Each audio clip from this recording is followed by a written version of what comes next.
تو جب انسان کو کوئی مصیبت پہنچی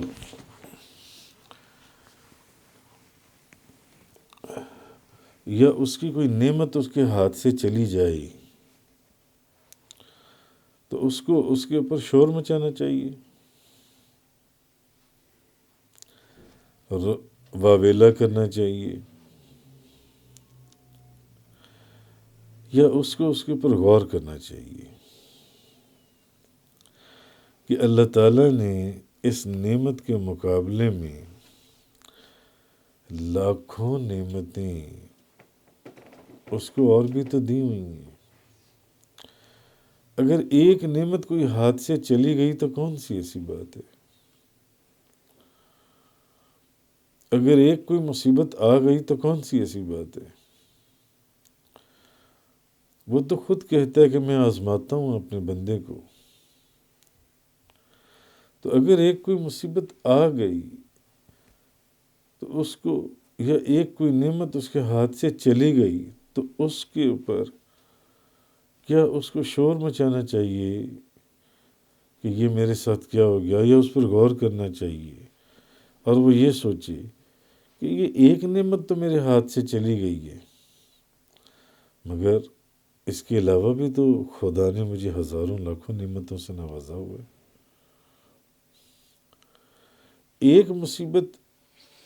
آ گئی ہے، ہو سکتا ہے ہزاروں مصیبتوں سے اس نے مجھے محفوظ رکھا ہو جن سے۔ اگر ایک نعمت چلی گئی تو اس کا کیا غم ہے؟ اس کی دی ہوئی باقی نعمتیں تو موجود ہیں نا انسان کے پاس۔ تو پھر اس کو سوچنا یہ چاہیے کہ جب اس نے خود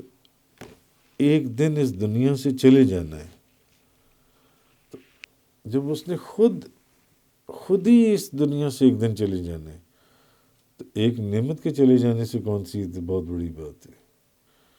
ایک نعمت کے چلے جانے سے کیا فرق پڑے گا جب اس نے خود ہی اس دنیا سے ایک دن چلے جانے ہیں؟ اس نے خود ہمیشہ یہاں نہیں رہنا۔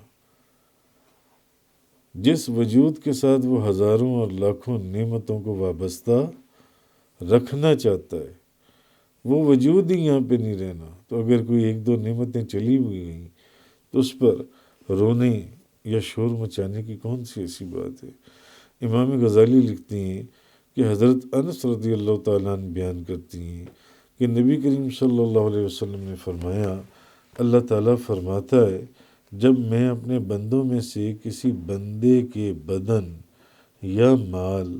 یا اولاد میں کوئی مصیبت بھیجتا ہوں، بندے کے بدن یا مال یا اولاد میں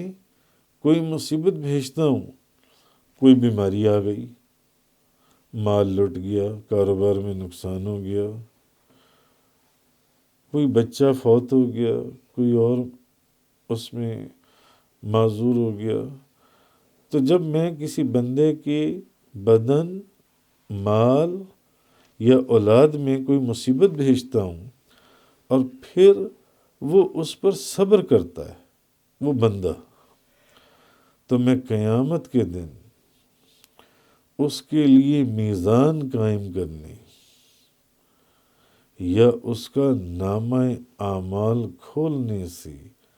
حیا کرتا ہوں۔ میں ایسے شخص کا نامہ اعمال کھولوں قیامت والے دن، میں ایسے شخص کے لیے میزان رکھوں قیامت والے دن کہ جس کے بدن میں، مال میں جب کوئی بیماری آتی تھی تو وہ صبر کرتا تھا، جب کاروبار میں نقصان ہو جاتا تھا، مال لٹ جاتا تھا تو وہ صبر کرتا تھا، یا اس کی اولاد میں کوئی نقصان ہو گیا تب وہ صبر کرتا تھا۔ ایسے شخص کے لیے میں قیامت والے دن میزان رکھوں اور اس کا نامہ اعمال کھولوں، تو مجھے اس شخص کے لیے میزان رکھنے، قائم کرنے یا اس کا نامہ اعمال کھولنے سے میں حیا کرتا ہوں۔ یہ حضرت امام غزالی نے آپ نے فرمایا۔